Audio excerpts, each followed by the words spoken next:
তো এই হলো একটা বিষয়। তাহলে অতীতকে নিয়ে কিন্তু একটা নেতিবাচক চিন্তা চেতনা পড়ে থাকা যাবে না।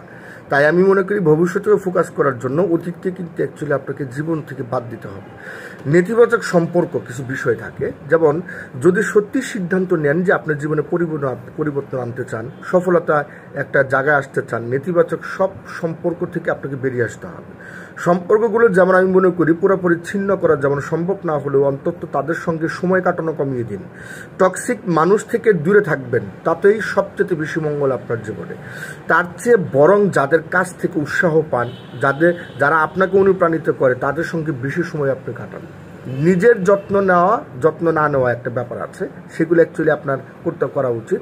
যেন সবার ভালো মন্দের খোঁজ নিলেও নিজের ব্যাপারে কিন্তু আপনি উদাসীন। শেষ কবে আয়নার সামনে দাঁড়িয়ে মন দিয়ে নিজেকে দেখছেন মনে করতে পারছেন না। প্রিয় খাবার বা আপনি খাচ্ছেন না, পছন্দের আপনার একটা মুভি থাকতে পারে, সেটা আপনি দেখছেন না। যদি প্রশ্নগুলোর উত্তর হ্যাঁ হয়, তবে নতুন করে ভাবুন, নিজেকে ভালোভাবে নিজেকে চাইতে শিখুন। নিজের শারীরিক মানসিক স্বাস্থ্যের জন্য একটু যত্ন নিতে হবে। আর লাস্টে একটা কথাই বলে শেষ করে দেবো, সেটা হচ্ছে অজুহাত দেখানো। এটা হচ্ছে আমাদের একটা বদ অভ্যাস। এই কাজটি আমরা প্রায় সব সময় কিন্তু করে থাকি। জীবনে পরিবর্তন আনতে যদি চান বা এই বদ অভ্যাসটি পরিবর্তন বা আপনাকে বিদায় জানাতে হবে চিরতরে। অজুহাত দেখানো আপনার দায়িত্ব থেকে সরে রাখবে। অজুহাত যদি আপনার তৈরি করে আপনি যে দায়িত্ব বা রেসপন্সিবিলিটি নিচ্ছেন সেটা থেকে কিন্তু অ্যাকচুয়ালি আপনি সরে দাঁড়াবেন। তাই অজুহাত না দেখে কাজের প্রতি দায়িত্বশীল হন এবং দায়িত্ব নিতে শিখুন। কারণ এই পৃথিবীতে যারা রেসপন্সিবিলিটি নিয়েছে, যারা রেসপন্সিবিলিটি অনুযায়ী কার্যক্রম করেছে, তারা কিন্তু সফল। জীবনে উন্নতি করতে চাইলে কিছুটা চ্যালেঞ্জ নিয়ে আপনাকে এগিয়ে যেতে হবে, কারণ চ্যালেঞ্জ ছাড়া কখনো আপনি সফল হতে পারবেন না। তাই আর এই চ্যালেঞ্জ গ্রহণ করতে প্রয়োজন হচ্ছে আত্মবিশ্বাস। সেই আত্মবিশ্বাসটা খুবই মহামূল্যবান সম্পদ। এই সম্পদকে আপনাকে ঝাড়ফুঁক দিতে হবে, এই সম্পদটাকে কিন্তু আপনাকে পরিষ্কার করতে হবে। আত্মবিশ্বাসটাকে কিন্তু আপনার ভিতরে কী করতে হবে? তৈরি করতে হবে। তা আত্মবিশ্বাসের সম্পর্কটা তৈরি করেন নিজের সাথে, নিজেকে ভালোবেসে এগিয়ে চলুন, সফলতা আসবে খুবই দ্রুত। এটা হচ্ছে আমার বিশ্বাস এবং সেই বিশ্বাসের আলোকে নিয়েই কথা বলছি।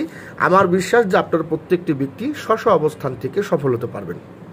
নিজের প্রতি দায়িত্ব নিন, নিজের টিমের প্রতি দায়িত্ব নিন এবং নিজের টিম মানে নিজের টিম মানে হচ্ছে নিজের ভবিষ্যৎ।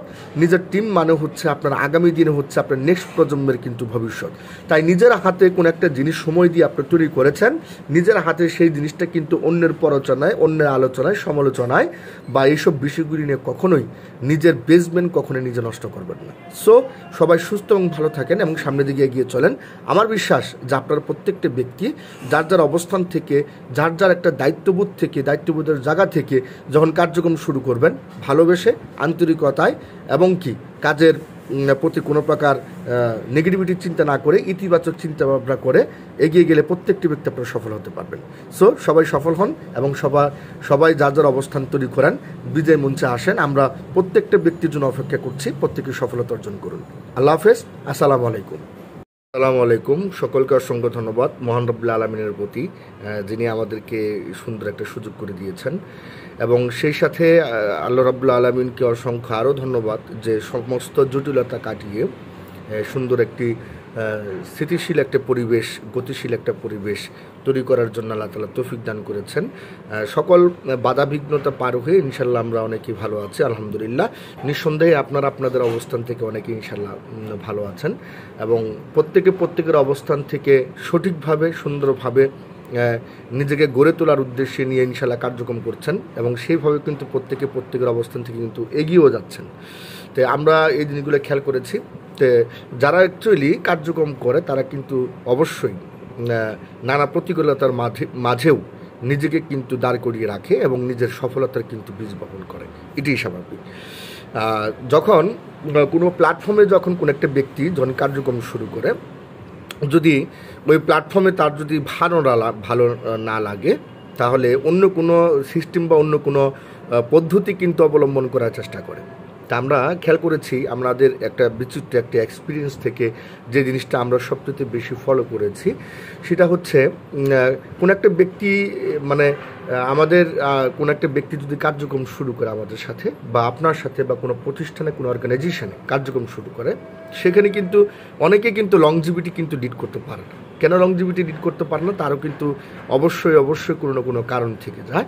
কারণ আমরা যারা বাঙালি আছি, বাঙালিদের একটা কথা আছে, যখন লর্ড আপনার কার্জন যখন এই দেশ থেকে চলে যায়, হ্যাঁ, তখন কিন্তু বিমানবন্দরে বা পোর্টে বাঙালিরা তাকে প্রশ্ন করেছিলেন, বিচক্ষণ সাংবাদিকরা তাকে কোশ্চেন করেছিলেন যে আপনি এই দেশ থেকে যে চলে যাচ্ছেন, এই দেশ সম্পর্কে কিছু অনুভূতি বা কোনো প্রকার নীতি কথা থাকলে আপনি একটু বলে দিতে পারেন। তখন ওই মুহূর্তে অটোমেটিক্যালি সে বলছিল যে বাঙালিরা কিন্তু অ্যাকচুয়ালি মানে সফল হতে পারবে, বিভিন্ন সেক্টরে সফল হওয়ার সুযোগ রয়েছে বাঙালিদের। যেমন ওনারা বড় বড় কি হতে পারবে, ডাক্তার হতে পারবে, ওনারা বড় বড় কি হতে পারবে, লয়ার হতে পারবে, ওনারা বড় বড় কি হতে পারবে, আপনার কর্মজীবী হতে পারবে, চাকরিজীবী কিন্তু হতে পারবে, কিন্তু ওনারা বড় ধরনের ব্যবসায়ী হতে পারবে না। তখন লর্ড হার্ডিনসন এবং লর্ড কার্জনকে প্রশ্ন করা হলো যে এই প্রশ্নটা কেন করলেন। তখন প্রত্যুত্তরে উনি বলেছিলেন যে বাঙালিরা বড় বড় দপ্তরের চাকরিজীবী হতে পারবে, কিন্তু বড় ধরনের ব্যবসায়ী হতে পারবে না, কারণ বড় বড় ব্যবসায়ী হতে হলে বড় ধরনের ধৈর্যের প্রয়োজন। তাহলে বাঙালিদের কি নাই? ধৈর্য নাই। তো ধৈর্য নাই বিধায় ওনারা কিন্তু এই দেশ সম্পর্কে 200 বছর শাসন করে এই দেশ সম্পর্কে কিন্তু ইতিবৃত্ত কিন্তু টানে গিয়েছেন। তো আমাদের দেশে এই কালচারটা কিন্তু যে কোনো প্রফেশনাল ব্যক্তিরা যারা বিশেষ করে সময় নিয়ন্ত্রণ করে, কার্যক্রম করে থাকে, এই ব্যক্তিগুলোর ভিতরে কিন্তু এই জিনিসটা কিন্তু এখনও পর্যন্ত কিন্তু চলমান রয়েছে এবং চলমান অবস্থাতে কার্যক্রমটা করে। যেমন কোনো একটা প্রতিষ্ঠানে একটা ব্যক্তি দীর্ঘমেয়াদী সময় কার্যক্রম করলে ওই প্রতিষ্ঠান সম্পর্কে তার নানাবিধ মন্তব্য, নানাবিধ সমালোচনা, নানাবিধ আলোচনা, এগুলো বিষয় কিন্তু শুরু হয়। কেন জানেন? কারণ উনি যাদের সাথে যে সার্কেলটার সাথে অলরেডি সে মিশছেন, এই সার্কেলটা তাকে কোনো না কোনো হুপ দিচ্ছে, কোনো তাকে কথা বলছে যে আমি তো আমার জায়গা থেকে অনেক ভালো আছি, তো তুমি তোমার জায়গা থেকে তুমি এরকম কেন। দেখেন, প্রত্যেকটা মানুষ প্রত্যেকের জায়গা থেকে কিন্তু অনেক হ্যাপি আছে, এটা ঠিক আছে, কিন্তু কথা হচ্ছে আপনি যে প্রফেশনে আছেন বা উনি যে প্রফেশনে আছে, ওনার ওই প্রফেশন কতটুকু ভালো সে ততটুকু কি আপনি সম্পূর্ণরূপে কি আপনি জানতে পেরেছেন? আপনি জানতে পারেন নাই, যার কারণে অন্যকে দূর থেকে অনেক ভালো লাগে। আরেকটা কথা বলে আমার মানে মুরব্বী যা বিশেষ করে যারা আছে, মানে বয়োজ্যেষ্ঠ যারা আছে, তারা একটা কথা বলতেন, সে কথাটা হচ্ছে যে অন্যের বউ দেখতে অনেক সুন্দর, অন্যের বউ দেখতে অনেক সুন্দর, অথচ নিজের যদি রূপবতী এবং সবচেয়ে ভালো পরিশ্রমী যদি ওয়াইফও আপনার কাছে থাকে এবং গুণসম্পন্ন ব্যক্তি আপনার ওয়াইফ হয়, তারপরেও আপনার অন্যের বউ দেখতে অনেক সুন্দর। এটাই স্বাভাবিক, কারণ অন্যের বউকে দেখতে এত সুন্দর এই কারণেই, কারণ অন্যের বউ সম্পর্কে আপনার মিশেন নাই কখনো, এই জন্য দেখতে সুন্দর। তা আমি বলবো যে নিজের কাছে সবচেয়ে ভালো জিনিস থাকা সত্ত্বেও বাট অন্যকে প্রতি দৃষ্টিপাত করা, অন্য প্রতি মানে আলোচনায় আনা, সেটা হচ্ছে একটা চরিত্রের অবক্ষয়ের কিন্তু একটা দিক নির্দেশন বলা চলে। তাই মনে করি আপনার যে প্রতিষ্ঠানে আছেন সে প্রতিষ্ঠানে দীর্ঘমেয়াদী না থাকার কারণ হচ্ছে আপনার ধৈর্যহীনতা। আর এই ধৈর্যটা যার কাছে নাই, এই ব্যক্তি কিন্তু শুধু এই প্রতিষ্ঠান না, আপনি 1 বছর ওই প্রতিষ্ঠানে কাজ করবেন, 2 বছর ওই প্রতিষ্ঠানে কাজ করবেন, 3 বছর এই প্রতিষ্ঠানে কাজ করবেন, এক সময় আপনি দেখবেন যে হাঁপিয়ে উঠেছেন যে আমি এই ডাল ভেঙে ও ডাল, ও ডাল ভেঙে ও ডাল, ও ডাল ভেঙে ও ডাল, আমরা ডালে ডালে শুধু ঘুরছি, কিন্তু আমরা শালিক হয়ে ঘুরছি, কিন্তু অ্যাকচুয়ালি আমরা নিজেদেরকে প্রতিষ্ঠিত করার জন্য এখন মতো মালিক হিসেবে তৈরি করতে পারলাম না। এই জিনিসটা কিন্তু অ্যাকচুয়ালি কি, এটা কিন্তু আপনাদের উপলব্ধি কিন্তু একসময় কিন্তু এগুলো আসবে। তা আমি একটা কথাই বলতে চাই যে আপনি যে প্রতিষ্ঠানে থাকুন না কেন, সেই প্রতিষ্ঠানের প্রতি আপনার অগাধ শ্রদ্ধা এবং অগাধ ভালোবাসা এবং সেটার আন্তরিকতা যেদিন থেকে আপনার তৈরি হবে, আমার বিশ্বাস সেদিন থেকে আপনার প্রতিষ্ঠানের আপনার নিজের ব্যক্তিগত এবং পারিবারিক এবং সামাজিকগত একটা উন্নয়ন কিন্তু ঘটবে, ইহা ছাড়া কিন্তু ঘটবে না। যে কাজে আপনার আনন্দ নাই, যে কাজে আপনার ভালোবাসা নাই, যে কাজে আপনার আন্তরিকতা নাই, যে কাজে আপনার প্রতি মানে আপনার দৃষ্টিভঙ্গি নাই, পজিটিভ দৃষ্টিভঙ্গি নাই, সে কাজ আপনার অযথা অন্যায় করা বৃথা বলা চলে, আপনি করতে পারবেন না। সে কাজে আপনি বেশি সময় নষ্ট করেন না, বাট আপনার কাজটা হবে না। অ্যাকচুয়ালি প্রত্যেকটা কাজ কিন্তু সফলতার জন্য প্রত্যেকটা মানুষের কিন্তু একটা ডিসিপ্লিন ওয়ার্ক প্রয়োজন। ডিসিপ্লিন ওয়ার্কটা যদি আপনি না করতে পারেন, তাহলে ওই ব্যক্তি কিন্তু অ্যাকচুয়ালি সফল হওয়ার দ্বার প্রান্তে পৌঁছাবার কোনো যোগ্যতাই রাখে না, কারণ যে আর ডিসিপ্লিন নাই এই ব্যক্তি কখনোই সফল হতে পারে না। তাই মনে করি আপনি যে কোম্পানিতে বা যে প্রতিষ্ঠানে আপনি বর্তমানে আছেন, আপনি যদি কাজ না করতে চান তার কিছু কোয়ালিটি আছে ওই ব্যক্তির। যেমন কোনো একটা ব্যক্তির হোপ বা কোনো ব্যক্তির ভরসায় অন্য কোনো জায়গায় লোভনীয় অফার বা লোভনীয় কোনো কার্যক্রম বা নিজের ব্যক্তিগত চিন্তা চেতনার একটা অবক্ষয় বলা চলে, এগুলো যখন ঘটে তখন কিন্তু সে ভাবে যে দেখেন আপনার প্রতিষ্ঠানের একটা জিনিস আমি দেখেছি যে আমি যার সাথে সম্পৃক্ত হয়েছি লোকটা ভালো না।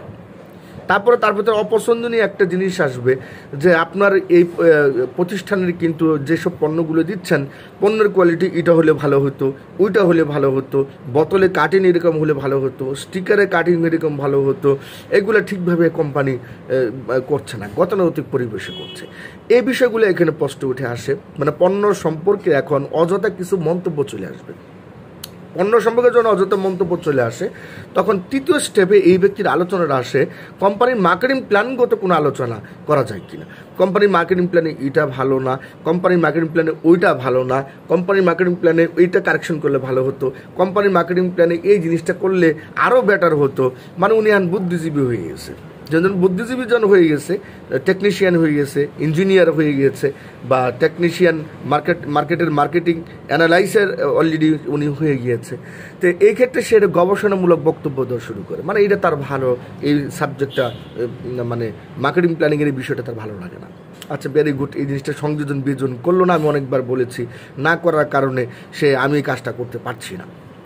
তৃতীয় নম্বর স্টেপটা পার করার পর চতুর্থ নম্বর স্টেপে আসবে যে অ্যাকচুয়ালি এই কোম্পানির যে কিছু রুলস রেগুলেশন আছে, কিছু সংবিধান ফলো করে, কিছু আইন ফলো করে, এটা আমার মন মতো না। তা আমি আমার মতো করে এই জিনিসটা উপস্থাপন করেছি, সেই জিনিসগুলো বাস্তবায়ন করাটাই। যে দেখেন, প্রত্যেকটা কোম্পানির কিন্তু একটা সংবিধান আছে, রুলস এবং রেগুলেশন আছে। এক একটা কোম্পানির রুলস এবং রেগুলেশন কিন্তু এক এক রকম বলা চলে। যেমন এক একটা কোম্পানিতে যদি বলি, একটা কোম্পানিতে 3 জন ডিরেক্টর থাকতে পারে, 2 জন ডিরেক্টর থাকতে পারে, 5 জন ডিরেক্টর থাকতে পারে, 11 জন ডিরেক্টর বোর্ড থাকতে পারে, এটা থাকতে পারে। আবার 5 জন ডিরেক্টর বোর্ড করার পরও আবার অনেক কোম্পানি দেখবেন এক্সিকিউটিভ ডিরেক্টর বোর্ড তৈরি করে, যেটাকে আমরা সহকারী বলে থাকি। বাট এক্ষেত্রে আবার অনেক কোম্পানিতে সহকারী বোর্ড থাকে না। তাহলে এক একটা কোম্পানির রেজুলেশন সংবিধান হচ্ছে এক এক রকম থাকে। তাহলে দেখেন, সংবিধান অনুযায়ী এবং মূল যে অবকাঠামো আছে, যেটাকে আমরা মন্ত্রণালয় কেন্দ্রিক বলে থাকি, সেখানে কিন্তু অবকাঠামো কিন্তু তৈরি করা আছে। সেই অবকাঠামো কিন্তু রুলস রেগুলেশন কিন্তু কেউ কারো বাইরে কিন্তু ওয়ার্কটা করতে পারে না। তো এখানে ওই ডিস্ট্রিবিউটারের কাজ হচ্ছে আমার এইটা জিনিস আইনটা পছন্দ হয় নাই, ওই আইন পছন্দ হয় নাই, মানে উনি এখন আইনবিদ হয়ে গেছে বলা চলে। তো তখন আইনজীবী হিসাবে সে বলতেছে আমার এই জিনিসটা যোগ করা উচিত ছিল, সেটা যোগ করে নেই। তারপরে 5ম নম্বর স্টেপে যেটা আসে সেটা হচ্ছে এই কোম্পানি ম্যানেজমেন্ট ভালো না, ম্যানেজমেন্টের এই প্রবলেম, ম্যানেজমেন্টের ওই প্রবলেম, ম্যানেজমেন্টে এই কাজ করে, ম্যানেজমেন্ট ওই কাজ করে। মানে এতটুকু যদি হয় সেটাকে এতটুকু কিন্তু বানিয়ে ফেলছে, বড় বানিয়ে ফেলছে। ব্যাপারটা হচ্ছে সমালোচনা করা, সেটা করে ফেলছে। তারপরে 5ম নম্বর স্টেপে, 6ষ্ঠ নম্বর স্টেপে গিয়ে আমরা দেখছি সেটা সে কোম্পানিটাই ভালো না। এক পর্যায়ে সে কিন্তু এখান থেকে বিদায় নেয়। তো যে অ্যাকচুয়ালি কাজ করে তার ভিতরে সকল জিনিসই কিন্তু ভালো লাগে। তো যে অ্যাকচুয়ালি সফল হতে চায় সেটাকে আন্তরিকতার সহিত কিন্তু রিসিভ করে। আর যারা বিশেষ করে টার্মস অ্যান্ড কন্ডিশন দিয়ে শুরু করে যে এই শর্ত, সেই শর্ত, এই অবস্থা, সেই অবস্থা, নতুন অবকাঠামো, নতুন সংযোজন, নতুনভাবে বিয়োজন, এই বিষয়গুলো যখন কোনো একটা ব্যক্তির মাথায় চলে আসে, উনি অ্যাকচুয়ালি কাজ করতে আসে নাই। এবং উনি এই কাজটাকে নষ্ট করতে এসেছে। এবং উনি অন্যের কোনো পরাচরণা পরে সে অন্য কোনো কিছু করার একটা পায়তারা করছে, এবং অন্য কিছু তৈরি করার জন্য ব্যক্তিগতভাবে অন্যকে নিয়ে একটা কুরামিং করার একটা সুব্যবস্থা করছে, যেখানে সে ব্যক্তিগতভাবে অনেকে নিয়ে এই জিনিসটা করতে চায় বা ওই জিনিসটা করতে চায়। তাহলে অ্যাকচুয়ালি আপনার কোম্পানি কিন্তু সে সুদিনেও কখনো ছিল না, এবং দুর্দিনেও কিন্তু এই ব্যক্তিটা কখনো থাকবে না। এবং আমি বিশ্বাস করি এই ব্যক্তি দ্বারা আপনি কখনো আপনার টিম বেসমেন্ট ভালো তৈরি করতে পারবেন না, মার্কেটিং অবস্থান ভালো তৈরি করতে পারবেন না। এই ব্যক্তি শুধু দিন দিন আপনাকে ক্ষতিগ্রস্ত করে যাবে। অতএব আমাকে এই ব্যক্তিগুলোকে অবশ্যই কোম্পানির ভিতর থেকে আপনাকে চিহ্নিত করতে হবে, অ্যানালাইসিস করতে হবে যে এই ব্যক্তিগুলো কে, যারা বিশেষ করে আমি মনে করি যারা সফল হতে চান। সফল হওয়ার জন্য যে জিনিসগুলো সবচেয়ে বেশি ইম্পর্টেন্সি আমাদের লাইফে আমরা লিড করি, সেই জিনিসগুলো কি কি? সফল হতে হলে একটা মানুষকে যেসব জিনিসগুলো বা অভ্যাসগুলো বাদ দেওয়া উচিত, সেই জিনিসগুলো কিন্তু আমরা অনেকেই কিন্তু করি না। চলতে চলতে অ্যাকচুয়ালি জীবন যে অ্যাকচুয়ালি কোথায় গিয়ে থেমে যায় এটা কিন্তু কেউ আপনারা বলতে পারবেন না। শত চেষ্টা করে কেটে যাওয়ার সুর মেলানো কিন্তু অ্যাকচুয়ালি যাবে না, বা সেই নৈতিকতার ডিসিপ্লিন কিন্তু আনা যায় না।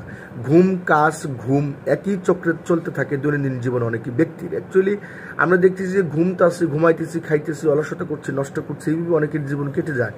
তখন মনে হয় সামনে এগিয়ে যেতে একটি পরিবর্তন অ্যাকচুয়ালি প্রত্যেকটা মানুষের জরুরি, নিজেকে নতুন করে সাজানো উচিত এটা মনে হয়। আপনি কি অ্যাকচুয়ালি নিজের জীবন নতুন করে সাজাতে চাচ্ছেন নাকি ভাবছেন? এই ভাবনা যদি মন্দ কিছু নয় বা মন্দ কিছু থাকে সেটাকে কাটিয়ে উঠতে হবে, বরং জীবনের ছোটোখাটো কিছু পরিবর্তন বড় সফলতা কিন্তু বয়ে আনতে পারে। কয়েকটি অভ্যাস যদি আমরা বাদ দিতে পারি তাহলে খুব সহজেই জীবন পরিবর্তন করা যেতে পারে। এই আচরণগুলি বিদায় যদি না জানিয়ে দিই তাহলে আমাদের জীবনে ইতিবাচক কোনো কিছু ঘটবে না, যা আপনার জীবনকে অ্যাকচুয়ালি পরিপূর্ণ করে দেওয়ার জন্য যথেষ্ট। আপনার যদি ইতিবাচক কিছু কার্যক্রম আপনি শুরু করেন, সফলতা আপনার জীবনে একটি সঙ্গী হিসেবে সাড়া দিতে পারে। যেমন আমরা অনেক সময় দেখেন অনেকেই কিন্তু যে কোনো কাজে কিন্তু আমরা গড়িমসি করি। গড়িমসি করাটা কিন্তু অ্যাকচুয়ালি বাদ দেওয়া উচিত। এই কাজ আমরা সবাই করে থাকি কম বেশি। আর একটু সহজ করে যদি আমি আপনাকে যদি ইজিভাবে বলি, এটাকে আলসামি বলে। গড়িমসি করা মানে হচ্ছে আলসামি। সাধারণত মানুষ দুই ধরনের গড়িমসি করে থাকে। যখন করার মতো কোনো কাজ হাতে থাকে না তখন একটা জিনিস করে, আর যখন একসঙ্গে অনেকগুলো কাজ হাতে থাকে তখন কিন্তু এক ধরনের কাজ করে। তাহলে কথা হলো, কোনো কাজ করার ক্ষেত্রে আলসেমি করলে তা একসময় স্ট্রেস বাড়িয়ে দিবে, অগ্রগতির পথে এটা বাধা সৃষ্টি করবে। আজ থেকে গা ঝাড়া দিয়ে আমি মনে করি আপনি নিজে কাজ শুরু করেন, কোনো কাজ ফেলে রাখবেন না। অনেকগুলো কাজ হলে তখন কোনটি করবেন, কোনটি আগে করবেন, কোনটি পরে করবেন সেটা একটা ডিসিপ্লিন করে নেবেন। জীবনে প্রয়োজন হয়তো এমন এক কাজও আপনাকে করতে হতে পারে, বা যেটা আপনার পছন্দ নয়, এমনও কাজ হতে পারে আপনার পছন্দজনক নাও হতে পারে, তবুও থেমে গেলে চলবে না। দ্বিতীয় নম্বর অপশনটা হচ্ছে নিজেকে নিয়ে নেতিবাচক ভাবনা। আরেকটি অভ্যাস যা আমরা বেশিরভাগ মানুষই এড়াতে পারি না, এই কাজ আমাকে দিয়েও হবে না, ওরে বাবা অনেক কঠিন কাজ মনে হচ্ছে, এটা তো সম্ভব না, কেউ আমার কথা শুনবে না, আমি পারবো না। রোজই কি নিজেকে এই কথাগুলো বলেন? আপনি এই প্রশ্নটা আপনি নিজেকে করেন। মনে রাখবেন, নিজেকে নিয়ে নেতিবাচক ভাবনা কেবল হতাশাই দিতে পারে, কোনো প্রকার ভালো রেজাল্টকে আপনাকে দিতে পারে না। এই অভ্যাস আজই কিন্তু আমাদের ছাড়া উচিত। আত্মসমালোচনা অবশ্যই আপনাকে বাদ দিতে হবে এবং আত্মসম্মানকে গুরুত্ব দিতে হবে। নিজের উপর বিশ্বাস রেখে এগিয়ে যাওয়াটাই হচ্ছে সবচেয়ে বুদ্ধিমান কাজ, তাহলে আপনার জয় নিশ্চিত হবে। তৃতীয় নম্বর টপিকসটা নিয়ে আজকে আলোচনা, সে হচ্ছে হেরে যাওয়ার ভয়। অনেক ব্যক্তি কিন্তু আমরা চিন্তা করি, হ্যাঁ এটা সত্য যে হার জিত জীবনের কিন্তু একটা অংশ। জীবনে মানুষ বহুবার কিন্তু লাইফে হেরে যেতে পারে, আবার নতুন করে ঘুরে দাঁড়াবার প্রচেষ্টা নিয়েও কিন্তু মানুষ কার্যক্রম করে। হেরে যাওয়ার ভয় যদি জীবন থেকে আপনি বাদ দিতে পারেন তাহলে সফলতার মুখ দেখার সম্ভাবনা থাকে। ব্যর্থতার সম্ভাবনাকে শেখার সুযোগ হিসেবে দেখার চেষ্টা করেন। অ্যাকচুয়ালি মানুষ ভুল করতেই মানুষ কিন্তু শেখে।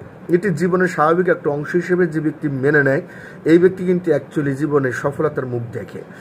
তৃতীয় নম্বর একটা এজেন্ডা হিসেবে সেটা হচ্ছে অন্যের সঙ্গে তুলনা করা। ক্রমাগত অন্যের সঙ্গে তুলনা আপনার আত্মসম্মান আর আত্মবিশ্বাস কমানোর জন্য যথেষ্ট। এটা কি জানেন আপনি? মনে রাখবেন, প্রত্যেকেরই আলাদা শক্তি ও আলাদা দুর্বলতা কিন্তু রয়েছে। নিজের উপর বিশ্বাস রাখুন এবং কখনোই অন্যের সঙ্গে নিজে তুলনা করতে যাবেন না। তার পরিবর্তে আপনি নিজেকে চিন্তা করেন, নিজের জীবনে ফোকাস করার চেষ্টা করুন যে কোন দৃষ্টিকোণটা আমার সবচেয়ে লাইফে বেটার, সেই দৃষ্টিকোণটাকে আমি কেন্দ্র করে কাজ করতে চাই। অতীতে পড়ে থাকা চতুর্থ টপিকস, আপনি অনেক ব্যক্তি দেখবেন অতীত মানে হলে এটা দেখবেন গত হওয়া, মানে এটা পাস্ট হয়ে গেছে। অতীত মানে হচ্ছে অতীত, তা থেকে শিক্ষা গ্রহণ করে সেটি ভুলে যাওয়াটাই অ্যাকচুয়ালি ভালো। কিন্তু অনেকেই অতীত আঁকড়ে ধরে বেঁচে থাকতে চান। অতীতের কথা চিন্তা করা, অতীতের ভুল অনুশোচনা এবং খুব ধরে রাখা জীবন চলার পথে কিন্তু বাধা সৃষ্টি করবে। এটাই সত্য কথা। আপনি যদি অগ্রগতি হতে চান বা আপনি ফরওয়ার্ড হতে চান, যদি জীবন পরিবর্তন করতে চান, তবে অতীত ভুলে যান। যা পরিবর্তন করা যাবে না তা নিয়ে সমালোচনা, আলোচনা বা এগুলি নিয়ে বা পর্যালোচনা করা হচ্ছে একটা বোকামি।